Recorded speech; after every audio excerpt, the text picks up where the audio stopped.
আলামিন শুধু আমাকে দেখছে এই কষ্ট দেওয়ার জন্য। আল্লাহ রাব্বুল আলামিন শুধু আমাকে দেখছে এত বিপদ আপদ সবকিছু দেওয়ার জন্য। পৃথিবীতে এত মানুষ থাকতে আমাকে তো।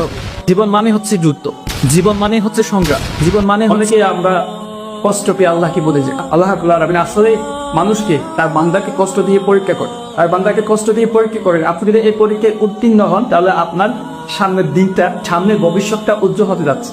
আপনি হয়তো মনে করেন আবার সবকিছু হারিয়ে ফেলছি, আমি সবকিছু একেবারে নিঃস্ব হয়ে গেছি, আমার পরিবার পরিজন, বন্ধু বান্ধব, আত্মীয় স্বজন, সন্তান সন্ধি সবকিছু হারিয়ে একেবারে নিঃস্ব, টাকা পয়সা ধন সম্পদ হারিয়ে একেবারে আমি নিঃস্ব।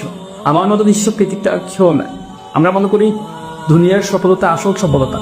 আমার কাছে কোটি কোটি টাকা ধন সম্পদ যদি থাকতো তাহলে আমি সফলতার একদম উচ্চ পর্যায়ে যেতে পারতাম। আমরা মনে করি এটাই। আমরা যদি দুই বেলা দুই মুঠো ভাতকে সারাদিন পরিশ্রম করে এই যে ফ্যামিলির সাথে, পরিবারের সাথে, সমাজের সাথে হাসিমুখে থাকতে পারি, এটাই হচ্ছে